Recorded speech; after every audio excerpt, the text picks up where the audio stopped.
Well, it is just a huge honor for me today to be podcast interviewing Cindy Kleiman. Did I say it right? Absolutely. Cindy Kleiman.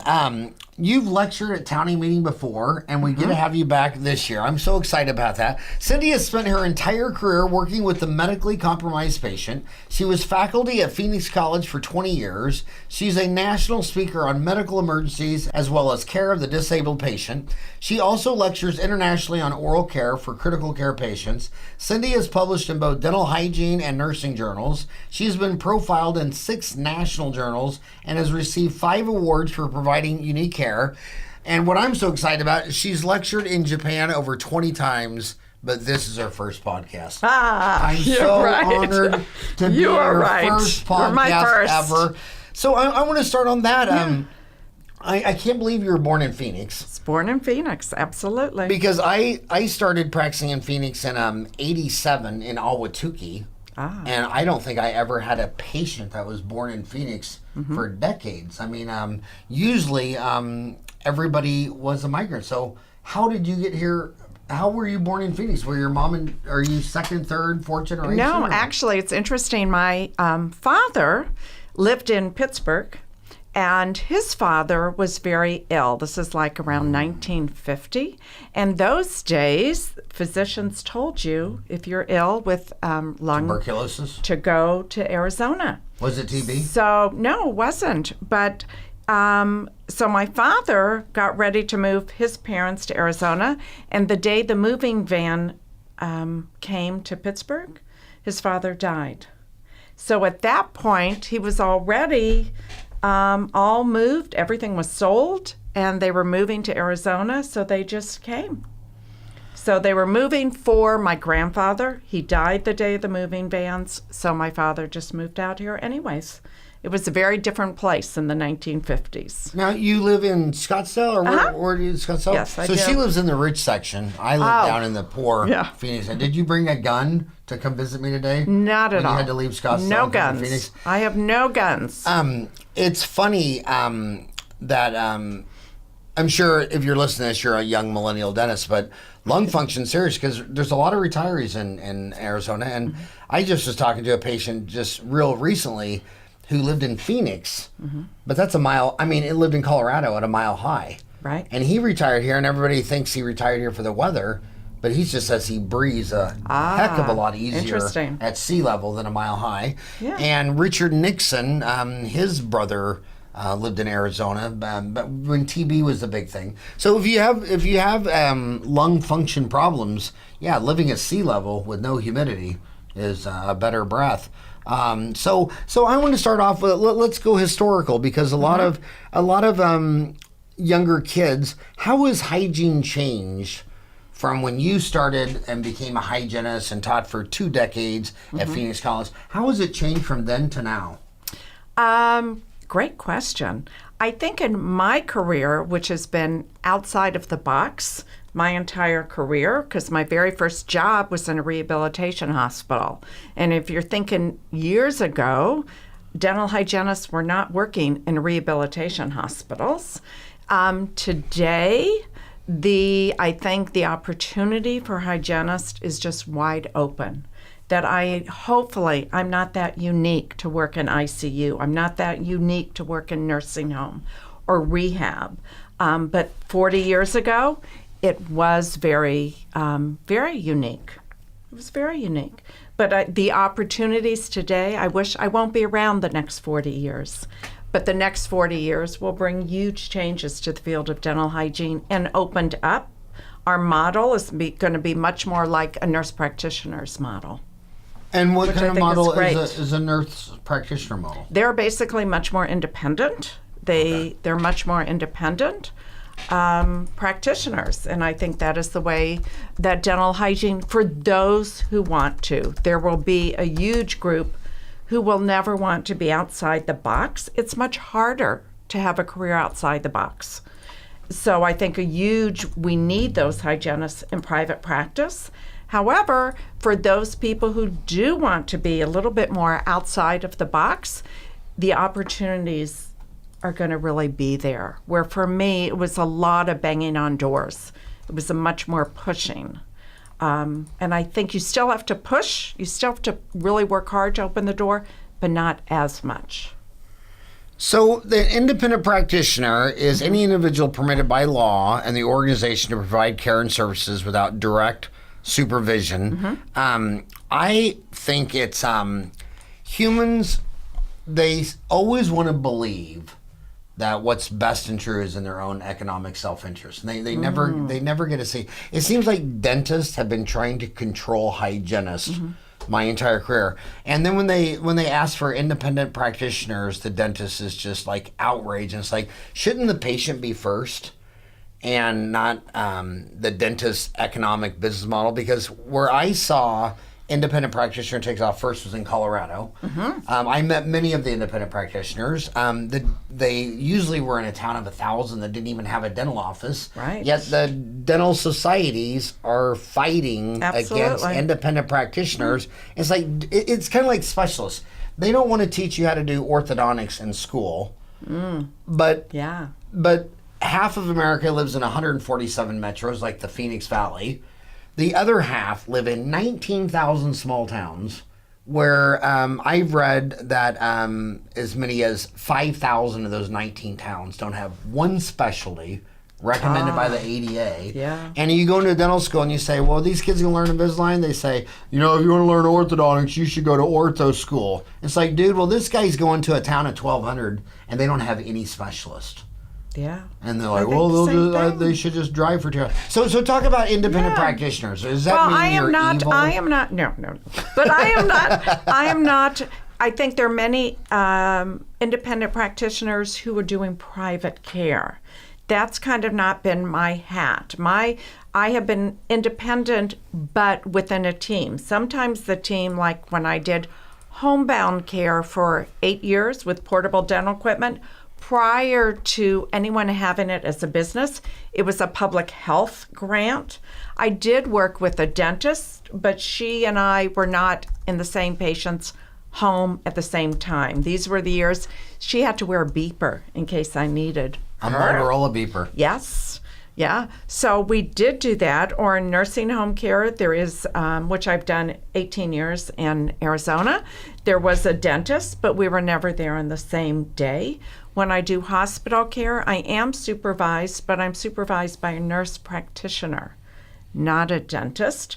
Because I'm not doing anything different than a nurse would do. I'm not picking up a curette. I'm not doing clinical care. I'm doing bedside oral hygiene, just like a nurse or nurse's aide would do. So my supervisor is a nurse practitioner.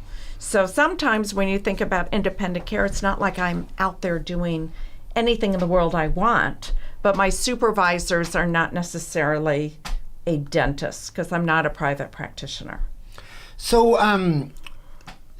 the 4.5% of Americans will finish their life in a nursing home. I'm lucky. I'm a man, and there's almost no men in a nursing home.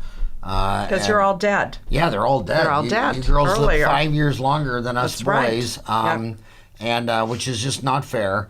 And but when you go into, I have spent several days where I went to an Arizona nursing home, and they're all, there's a lot of things you can say about them. They're all understaffed. They're mostly CDA. There's licensed practitioner nurses or certified dental or certified nursing assistants. Yeah, CNAs. Right, CNAs. Which is 1 year training, and then an LPN, which is 2. Right. So an RN, which is 4 years, there's almost none of those in there. Correct. They're also, I hope this doesn't come off as racial or sexist, whatever, but they seem to be very smaller women.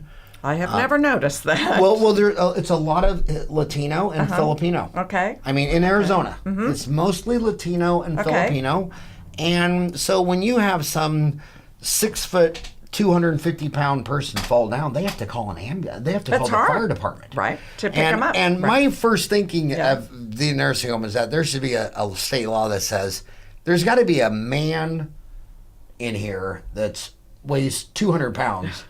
Because a dead weight in a shower to pick up who's somebody, wet, right? to get him to his feet and back in bed. Yeah. I mean, you're not going to do it with 2 little girls. But the oral hygiene is what I was interested in. Right. And this poor girl's got to, she works a wing. She's got to feed them all and give them meds. Okay. So the brushing came down to a little toothbrush, a little pee, swish, swish, swish, swish, swish, spit in a cup. Okay. And then the But it's changing. Is it changing? What do you see now? It is changing. The number one reason why people die in a nursing home is due to pneumonia. That's the number one reason they die. And the number one connection is oral health or poor oral hygiene. Because if they culture what caused pneumonia, they culture the sputum or the mucus, 76% of the time it came from the mouth. Wow. 76% of the time. So in a nursing home, it's a business.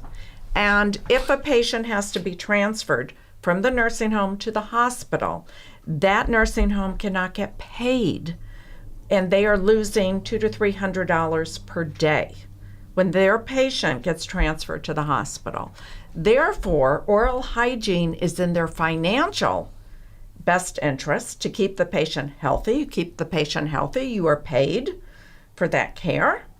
And the number one reason is for them not to get pneumonia, the number one connection. The most evidence-based research, oral systemic, is on the oral health connection to pneumonia. So wow. That is vaccines for pneumonia? That is that's one kind of pneumonia. Just but one kind. Majority of people who die on a ventilator due to complications, it's pneumonia. Nursing home, it's pneumonia. Number one reason people get pneumonia, Alzheimer's, it's aspiration pneumonia.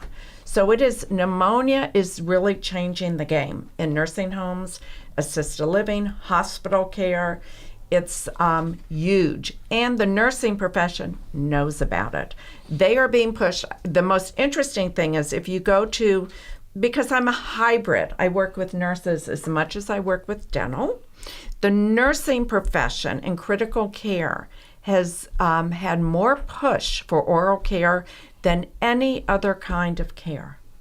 Because in ICU, the number one reason why patients will die on a ventilator is because of pneumonia, and it's from the mouth.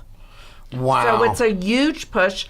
The dental profession is not as educated right now in what's going on in the nursing profession. They are very tuned in to oral care because their patients die. So if you could imagine coming to have a huge surgery and you pick the best surgeon you could find, and they tell you you're going to be on a ventilator for a little bit, and the surgeon does an amazing job, yet you get pneumonia because a nurse does not do good oral care, that patient dies. That surgeon's surgery is a failure from post-op. So it's a huge issue, and the hospitals know about it because they will not get reimbursed. If a patient gets pneumonia, the hospitals say, look, it's a preventable infection. Oh, well. So we're not going to pay for it. And it costs $50,000 per case if they live. And 50% will die. So I would say the nursing profession, that's why half of my lectures are to the nursing field, is they're very much pushed for good oral care. We're not sure what that means, good oral care, but that's what they're strongly being pushed to do it. Wow. So I always thought, I've had this one dental fantasy my whole life. I don't know, like an automatic car washer where you just stick it in their mouth, they bite into it, and it scrubs all their teeth. Okay. When there are options. When I'm in nursing homes, a lot of people have dementia, Alzheimer's. A lot of them have rheumatism, arthritis. And then that CDA is so stretched. Right. How do you? And then the other thing that I keep reading about is a geriatric dentist saying I've seen a couple studies where the average American gets 1 root surface cavity per month that they're in an extended living care. So if grandma's been in the nursing home for a year, she's got 12 root surface cavities. So what type of, how can you do oral hygiene when you're a CDA, the patient's got dementia? What are you recommending? I accept it's not easy. I think many in our field kind of go, well, how come the nurses are not doing a better job? It is not easy, but if oral hygiene is important, we have to put better tools in the hands of that CNA. We have to give them better tools to use. If something is important at times, like in a hospital, why do you get a toothbrush that costs 2 cents? You know, you're not telling that nurse, this is important. So we have to give them better tools to use. We have to give them the time to do it. And these are huge issues. Sometimes there would be more with varnish. Nurse, they could do that. It could be fluoride. It could be chewing different products. There's a lot of different products out there. They'll want you to name them. They'll want me to name the products. They do. That's one of the bigger complaints we got. Okay. There's no advertising on these. No one pays money. Okay. This isn't an ad, but they always say like when you say a varnish, you're talking about a fluoride varnish. What brand? I don't know. You don't know? I don't know. But you like the fluoride varnish? No, I don't care. Would you recommend that CDA uses manual or electric? A toothbrush, if you can spend the money, or if the family can bring in a power toothbrush, absolutely, that's going to be the best bet to use.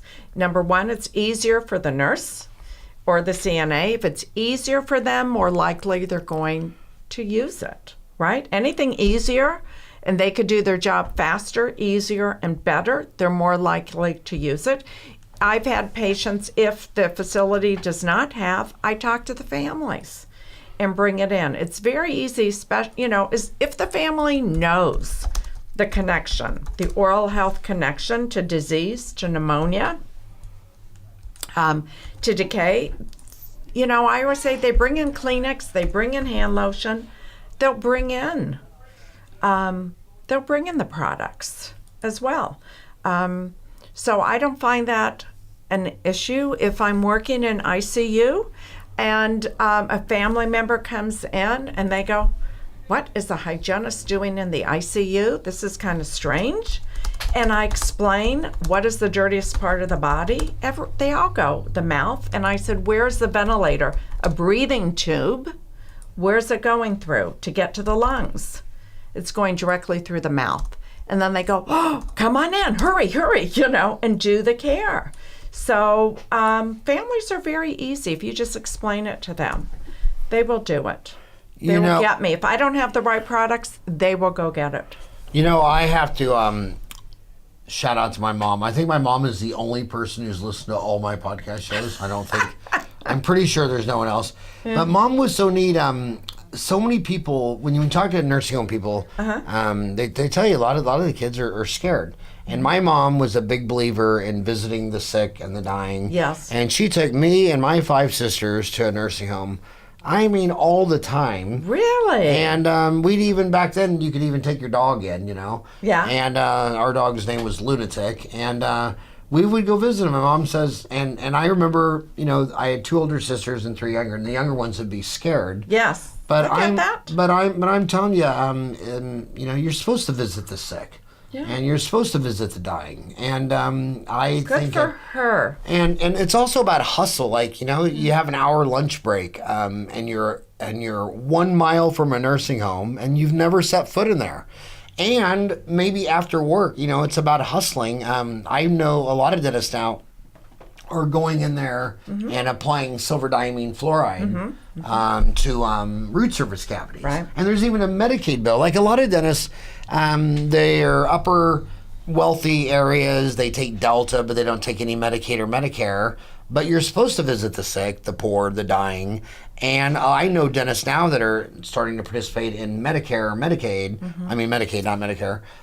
Just to try to put some dent in this root surface decay problem. What are your thoughts on silverdiamine fluoride?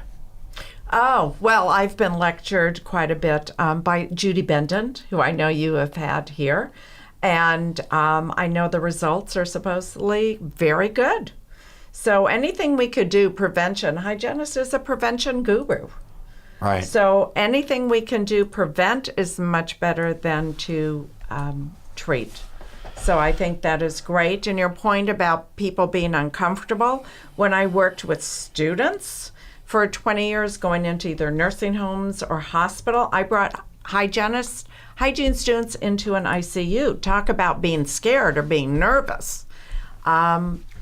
I had some who loved the experience, and I had some who will never do it again. And that's okay, because I always say, we're all not meant to do the same thing. We don't all have the same career. I cannot be in a perio practice, work as a private clinician in a periodontal practice. I would be fired in a day. That's not where I do well.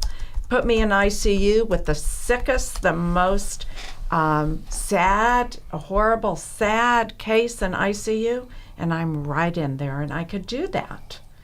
But other things I can't do. So I think we're all different. You have to kind of find your spot.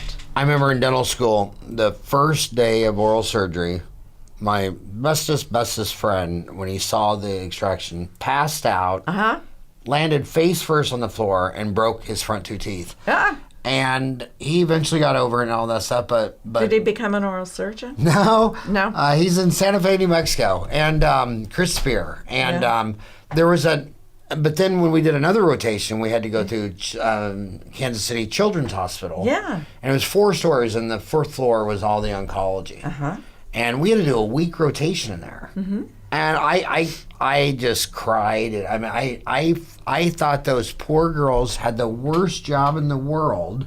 But some people, that's where they're meant to be. Yeah, and that's where they're meant to be. Oh my God! It doesn't mean because you cry. Doesn't mean you don't have heart. It doesn't mean if you could do this work, you care. And some days are so hard and so sad.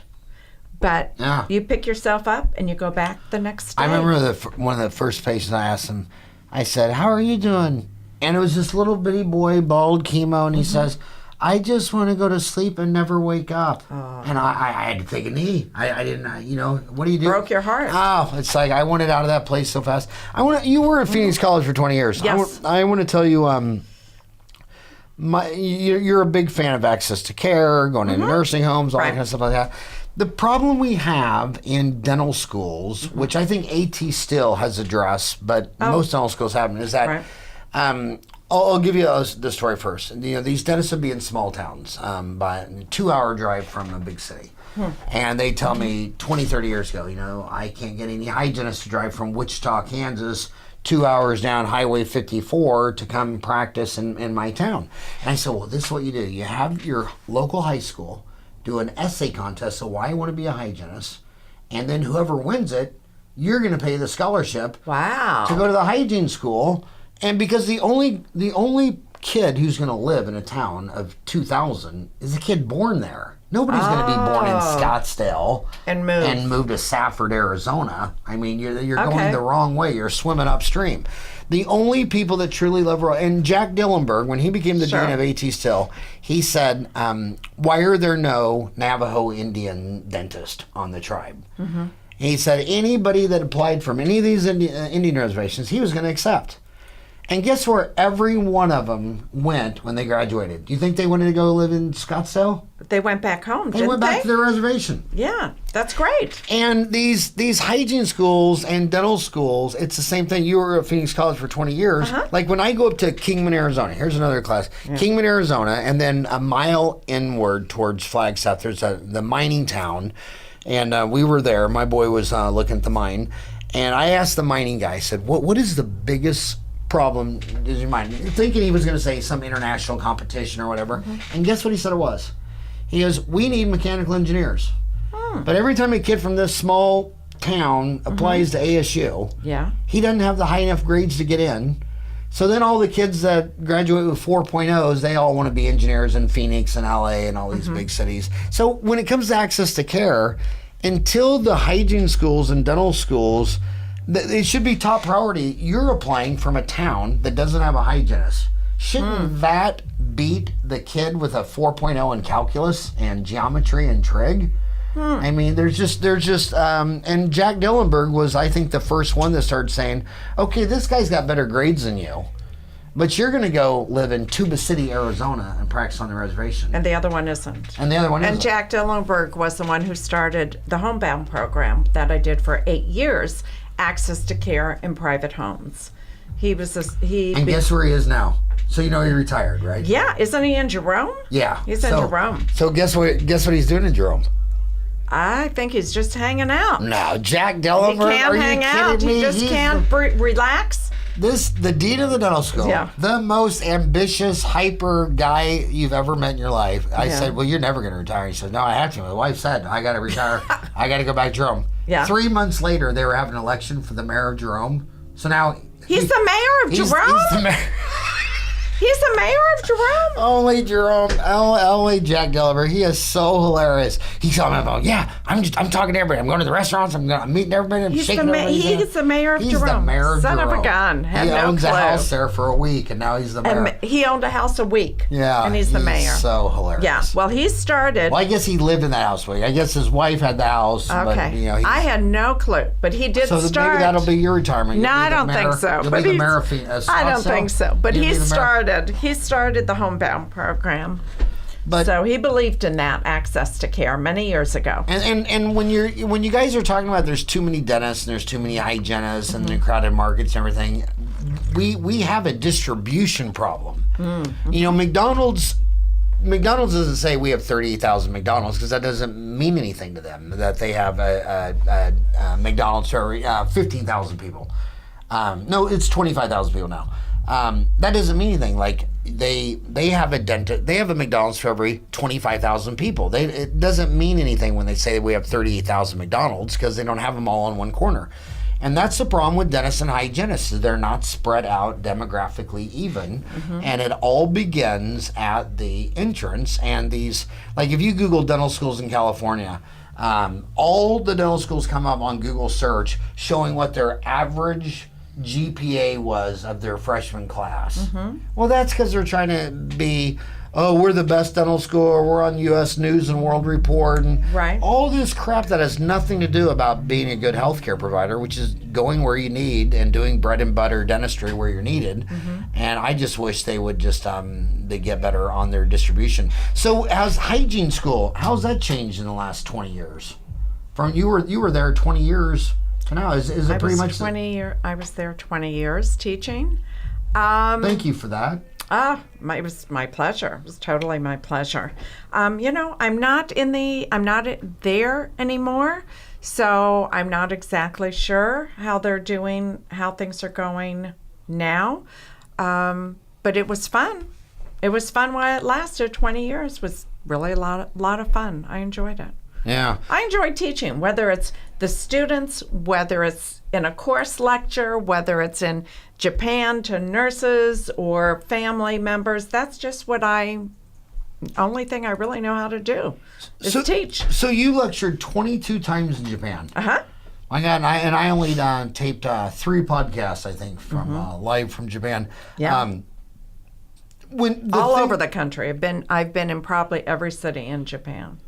I always have said it's the most advanced civilization on Earth. I mean, the trains, everything works. The elevator works. Everything works. The trains are hysterical. If you are not there within, I've told people going to Japan, if they say a train leaves at 10:10, that does not mean 10:10 in 5 seconds.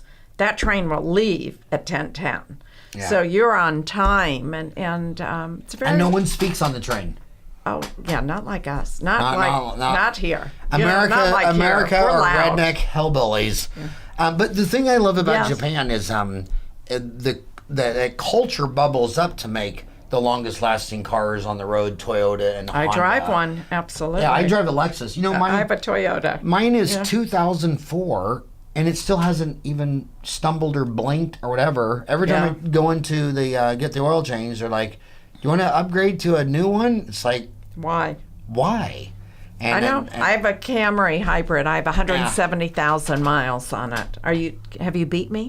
I'm at 100 and I think I'm at 160,000. Okay, right there. And, Nothing goes wrong. Nothing goes wrong. Nothing goes but wrong. the thing I like the most about lecturing around the world is you all have the same patients, the same disease, but you get to see how variables work. Like I was so stunned when I learned that the decay rate of Tokyo and Singapore, because these are right across the water from each other, one has water fluoridation, the other one didn't. But their DMFT, disease missing and filled teeth, trended down. So when I was at University of Tokyo and in Singapore, their dental school was like, so water fluoridation doesn't, so what's the deal? It's a non, one has it, one doesn't, but their DMFT rate's right down the side. And they said that their research shows that it was the increased educated behavior of taking care of your teeth was a far greater factor than water fluoridation. And so that's what I liked about going around these different countries. Like we put water fluoridation, adjusted fluoride in the water. A lot of European countries do it with their salt, like we do with iodized salt for goiter. It's just easier to put fluoridized salt, just like we do iodized salt. So our country treats goiter with iodized salt. Other countries treat it with, but it seems like the bottom line is how your mom and dad and your hygienist and your dentist teach you to take care of your teeth is a greater variable than water fluoridation. Didn't know that. Yeah. I didn't know that. I didn't know that. You did. Write that down. Highlight that. I had no clue. But one thing I love about Japan is if you're talking about working access to care of disabled or medically complex patients, nurses and dental professions are all together in the same room. When I go to London, you lecture in the same room. You go to Tel Aviv, the professions are all together. And I don't know why we're not doing that in the United States. Why do I have to go outside? I know why it started. The country. Why do I have to go outside? If you're going to talk oral systemic, it's so much better if you have something you could talk to about it. It needs to be changed. So it all goes back to University of Baltimore. It all comes back to the deal where the physicians needed a lay-down bed and the dentist needed a sit-up chair. And that chair to bed is why we separated in the West. They didn't in the Soviet Union. So you went same 4 years undergrad, and then you decide that you're going to go be a dermatologist. Buster wants to be an ear, nose, and throat, and I go into odontology. Yeah. So we're all the same. And what I liked about that is dentistry is all surgery. A lot of physicians don't do any surgery. Right. Just like the far majority of lawyers never do trial work. Right. And so if you lose an eye or you get disability and you're a communist dentist, you can just say, well, you know what, I'm going to go do another rotation and be an ophthalmologist or a dermatologist. So I didn't know that. It's How very interesting. easy to move around. I like that part of it so much. I do too in other countries. It's much nicer to have different professions. In London, speech and language therapists do oral care in hospitals. Not dental people, not nurses, speech and language therapists. So it's so nice to have a whole group of professions so you could sit down and talk together. But in the U.S., I'm not going to be at a speech and language conference with dental people together. And it's a lot of people think we do it right here in the U.S., but in some ways we don't at all. And I think there's a food chain and we're beneath the MDs because in my 31 years in Ahwatukee, anytime I invited a physician over to my house for dinner, out for dinner, or whatever, I could count in 31 years maybe 3 or 4. But 100% of the chiropractors in Ahwatukee have been to my house. Damn near all the pharmacists, naturopaths. It's kind of like the MDs. They don't want to come and they say, "What do you want to talk about? Sleep apnea, TMJ? Just anything." Yeah. So they're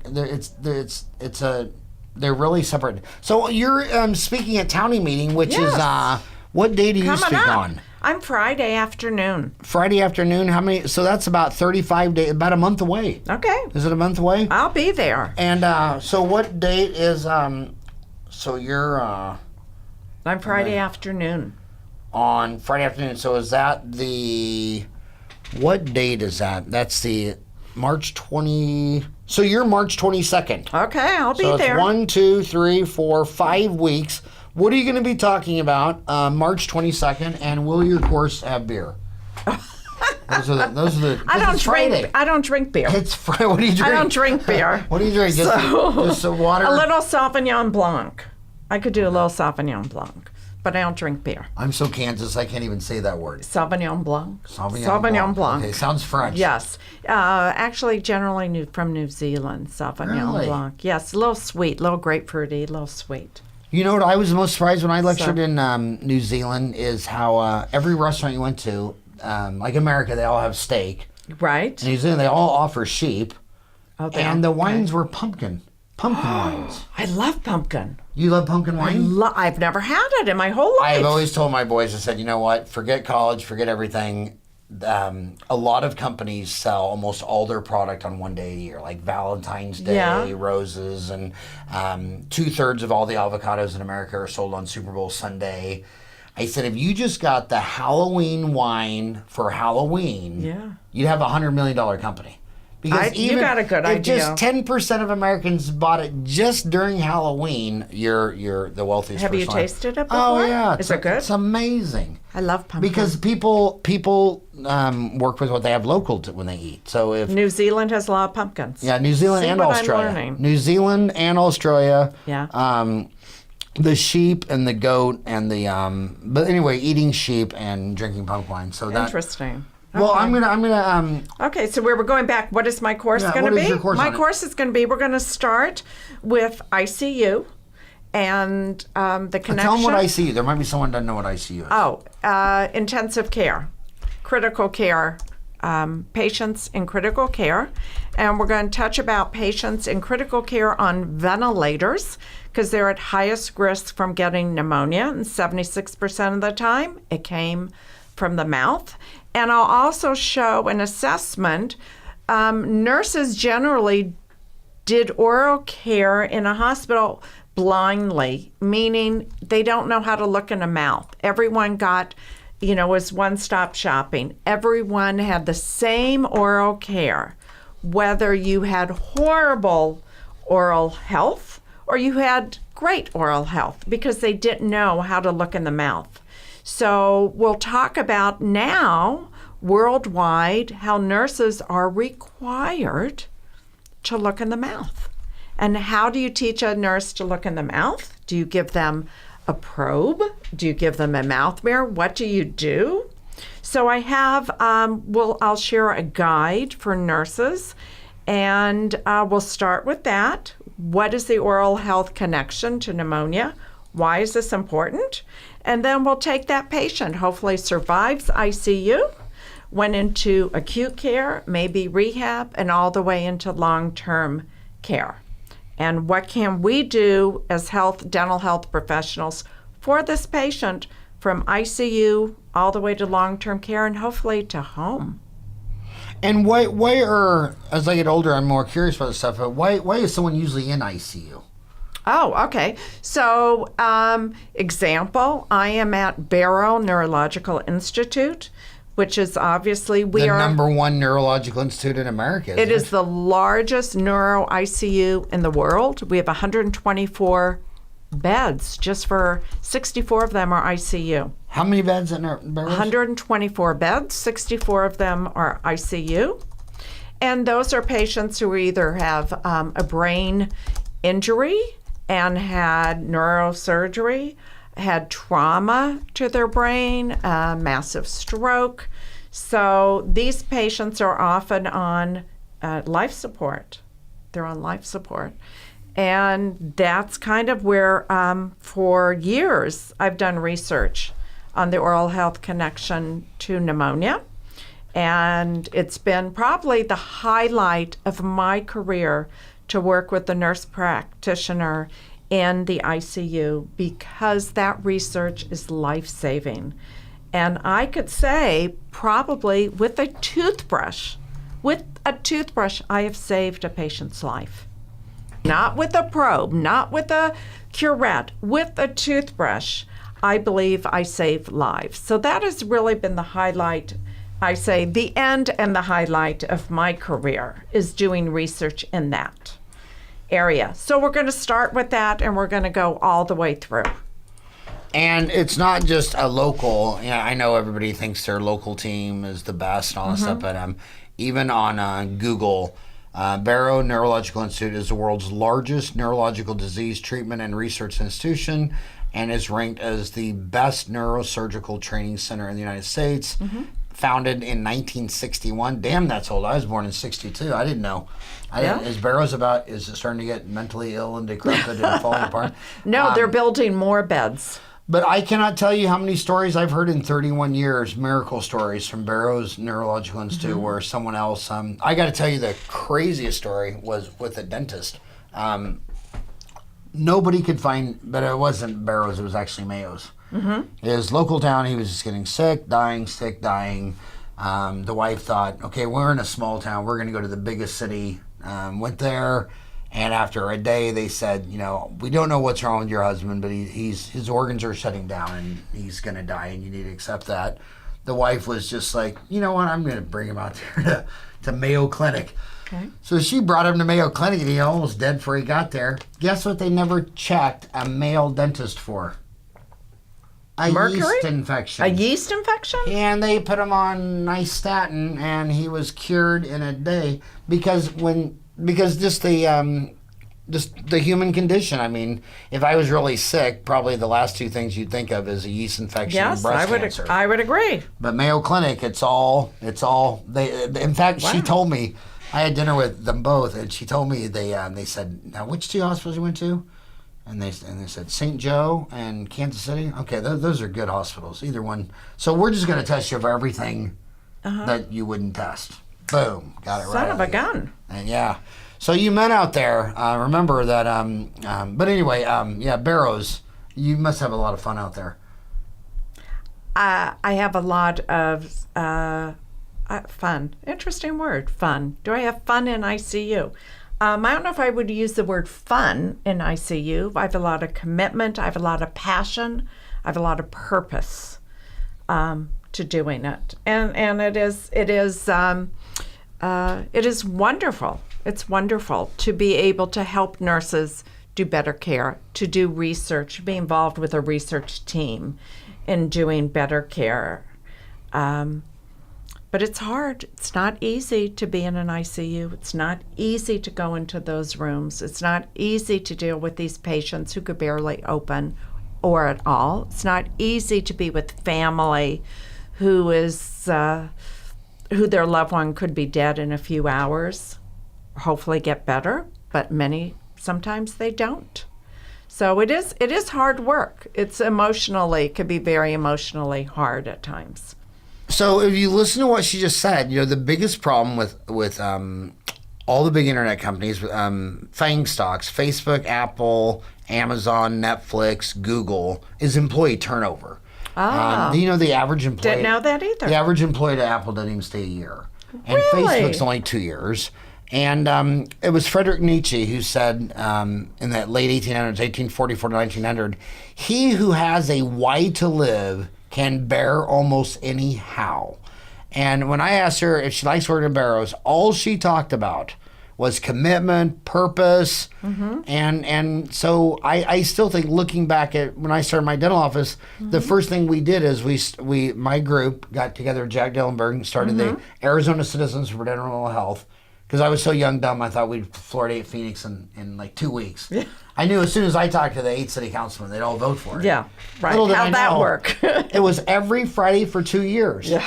But what I noticed is that it's like another friend of mine practices 4 days a week in his office, but he teaches 1 day a week at AT Still. Right.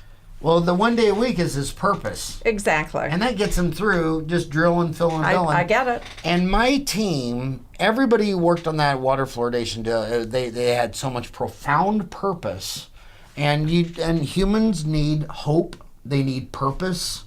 And I agree. And passion. Yeah.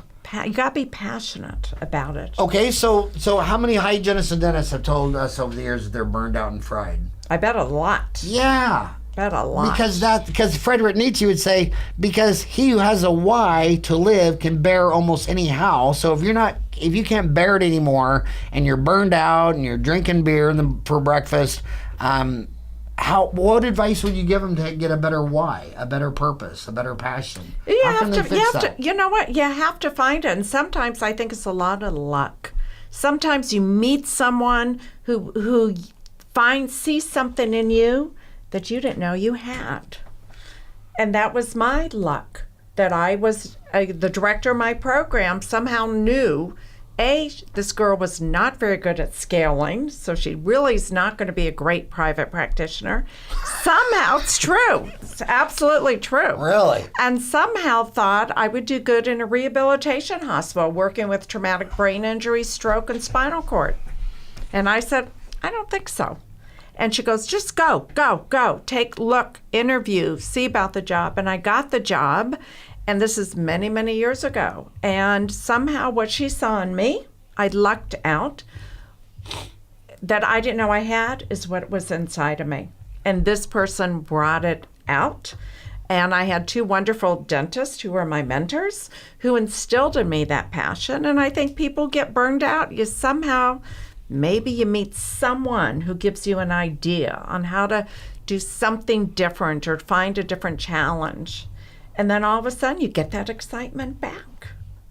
And we still need this. No matter how old we are, we still need to have some excitement or desire and passion for what you're doing. And that hasn't ended yet. Not so yet. Old. You know who my first dentist mentor was? It was G.V. Black. That's how old I am. That's old. So you also have spoken many a time over the years on medical emergencies. Yes. And the problem with the medical emergencies, if you're not very good at dentures if you make one denture a year, but you're really good at fillings if you do 5 a day. Right.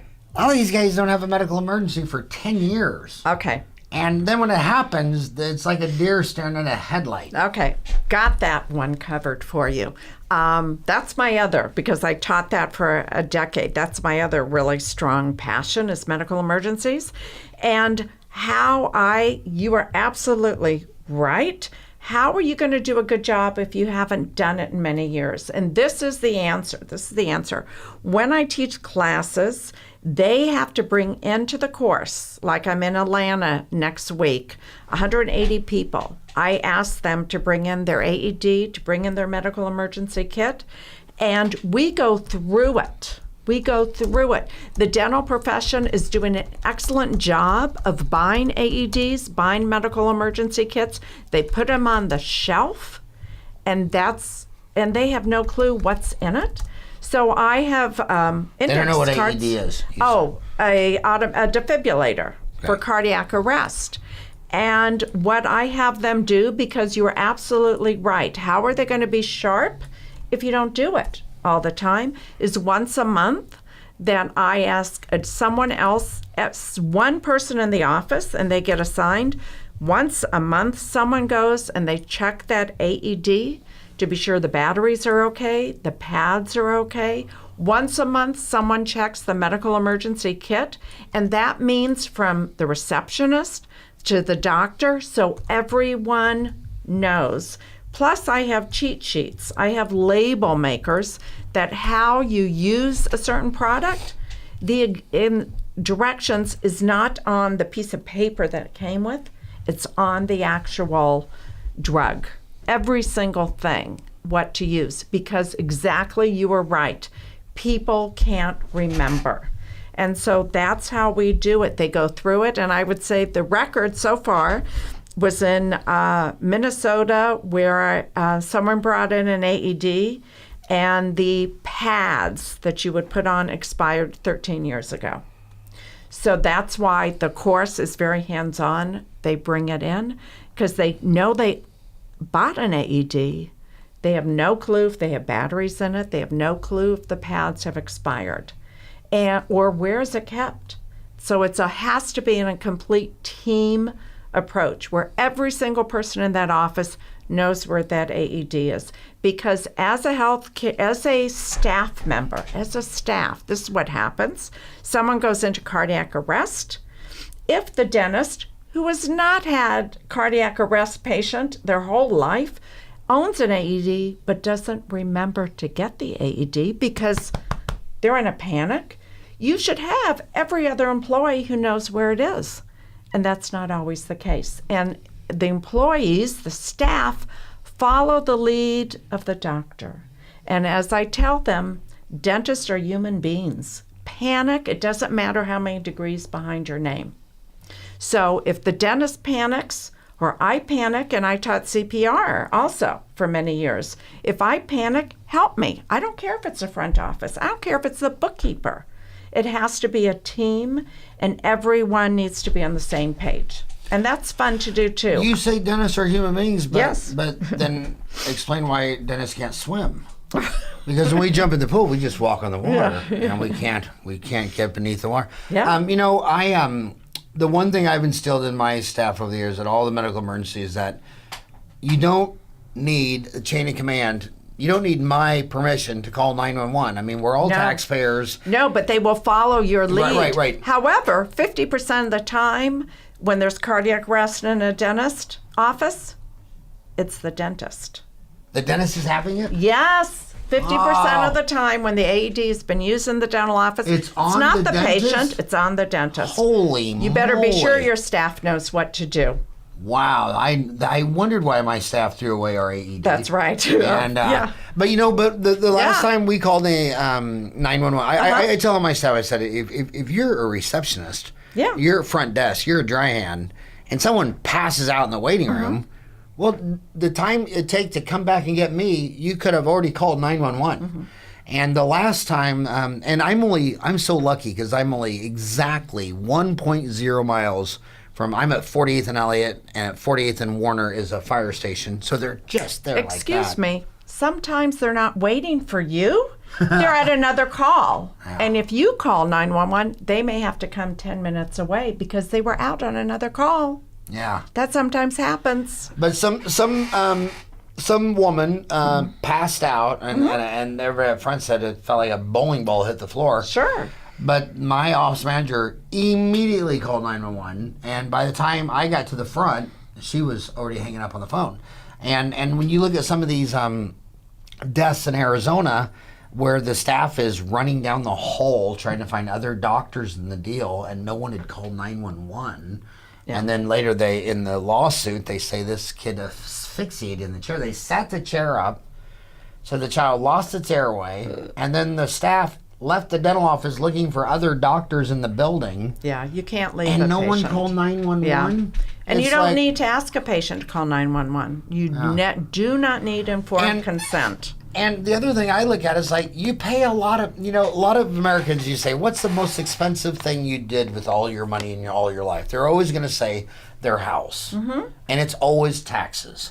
So the most money you'll ever spend your entire life is taxes. House is number 2, cars number 3. So that's one of the services you get for your tax. Them. You get 911. And I've called, about every 10 years we call 911, which they send out a fireman, and it's usually fainting. That's been all the causes.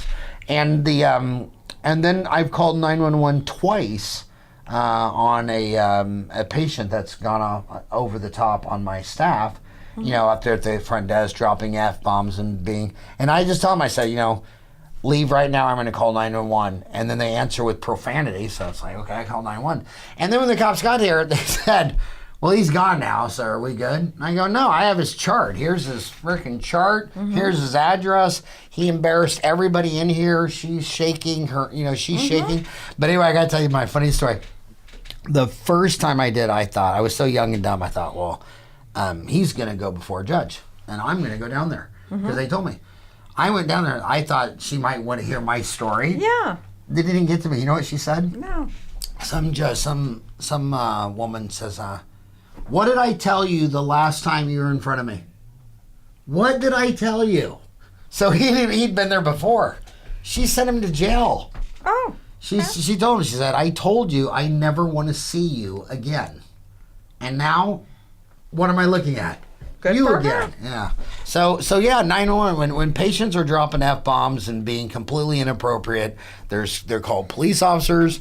And when someone has a medical emergency, dial 911 and then get your automated external defibrillator and all that. Which now they have at airports and. Absolutely. There's a lot of public places where you see these things hanging on the wall. There's no reason. If you think about 50% of the time it happens to us, not our patients, you want to protect yourself. Yeah, I have one in my home as well. Really? Absolutely. Really? Mm-hmm. So that means if you have a heart attack, you want to be brought back to life. Today. Today you do. Today. I'm not that old yet. Well, there will be a point. But if you come to my home for dinner, I got baby aspirin in case you have a heart attack. I have an AED. And one time a neighbor did call. One time. Now, does Barrows have do they have a dentist on staff there? Or? They do not have there's not a dental program. There are not dentists to go up to the bedside. That's a hygienist. Last topic, because I can't believe we already went over an hour. Okay. But the one thing that really concerns me, we talked about the dental schools and the hygiene schools accepting on GPA and not distribution. Okay. That's got to be fixed. And I think Jack Dillenberg is the pioneer of fixing that. And he learned that from, I think it was, who's the orthodontist they named UAP after? University of Pacific Dental School. An orthodontist? I don't know. Yeah, oh my gosh, I can't believe. It's not disrespectful, it's just old age. Degoni. The Degoni School of Dentistry. Art Degoni. And I got that before looking it up. It came to me. The other issue that really bothers me, where I think dentistry and hygiene have dropped the ball, is that in Arizona, 8% of emergency room visits are odontogenic in origin. Oh, yes. And I asked you if Barrows had a dentist on staff, and how come when I go to a hospital, they could remove a tumor from my brain, they could replumb my heart, they could amputate my leg, but they can't do any odontogenic. Every one of those patients comes out with PenVK, 500 milligram, 28 tabs, 16 to 20 Vicodin. I even had one patient, I swear to God, I still want to post it. He brought in a 2 foot by 3 foot side picture. I'm looking at a skeleton view for his toothache. And it's like, if 8% of all medical room emergencies, not just in Arizona, but for the United States of America, why isn't there a dang operatory and a dentist and a hygienist in every emergency room in America? Let's change that. Yeah. Let's change that. Absolutely. I know a PA, and she does abscesses. Why do you have a PA who's working on patients' abscess and not a dental profession? PA is. Oh, a Physician's PA, physician's assistant, right? She could do an abscess. She does them every day. Why isn't it dental? I don't know. You could do this. And I bet you also, if you come out of school, changes. $400,000 in student loans, and you're looking at going to buy land and building or build something out, you just got to be an entrepreneur. I bet if you walked in half the hospitals of America and said, hey, will you give me free rent on 500 square foot, facility, and I'm going to put in a dental chair, and because in triage, when you got a waiting room full of people, right, and you can get rid of basically 1 in 10 by saying, who's here because of a toothache? And Cindy raised her hand. Well, now you're not backing up triage. I'm going to say, well, you need to go down the hall and turn the left, and we have the dental triage there. But I think it's absolutely insane that in Arizona. And another thing for demographics, there's a lot of pre-manufactured mobile homes. I mean, Benco, I think, is the leader in that. I mean, they're working with a company that pre-manufactures a dental office. So you could be in some small town America where it's hard to get electricians and cement and all that stuff, and they can bring in a whole dental office. That's another thing you can do. You go to the hospital and say, can I drop my prefab dental manufacturing deal in your parking lot? And because I know I've had breakfast, lunch, and dinner, and I'm doing it again. When is that Cass breakfast? Are you going to that one? I forgot when it was. It's one of these Tuesdays coming. Yeah, it's next Tuesday, 7:30 to 9. Chris Volchek at Brighter Way Institute. which is that's the place that does dentistry for vets, and it's a homeless shelter with the dental deal, because when you're in a homeless shelter, they might not be able to treat you for colon cancer or something like that, but when you got a toothache and abscess, it's primary care. And I've met with so many of the movers and shakers in healthcare, and those hospitals said that it's a plague when 8 out of 100 people have a dental problem, and there's no one in the hospital that can extract a tooth, do a root canal, do a filling, and back to where we you need started. access to care. It's like we're not part of the human body. I know, and it has to be. We have to be attached. I liked your saying about we split when one needed to be in a chair and one needed to be in a bed. I'd never heard that. That was great. Yeah, but it's so bizarre that the mouth is considered not So I'll end on my favorite trivia, my favorite dental trivia. Buster, you'll have to come in on this. Name the only animal where their jaw, their mandible, their maxilla is longer than the rest of their body. Ooh. You have to get that because you live in Arizona. You're born in Arizona. I lived in Arizona. This is a related animal. You have one in your yard. I do. I have a rabbit in my yard. I have coyotes. We have bobcats. What else do we have in Arizona? Hummingbirds. I wouldn't have never gotten that. The only one. Never would have gotten that. The only one whose jaw, whose maxilla and mandible is longer than their entire body. Gosh, never did I know. I would learn that today. And that information is so important. It's so important. You'll need that answer Absolutely. so many times. Well, thank you for that. Hey, it's Pleasure. an honor that you drove all the way down to the poor part of town to meet me. And look at Buster. You can tell. Do you? What's the chance you think Buster's packing? Buster, are you packing a weapon in this part of town? I only have a cell phone on me. You only have a cell. Yeah, to call 911. That's what I tell my boys. That's all you need. I said, when you see a fight break out, else. don't break it up. You're not paid to break up fights. You're paid to get out your cell phone and dial 911. But thank you so much for speaking at the county meeting. And thank you for all that you've done for dentistry. My pleasure. Oh, Thanks.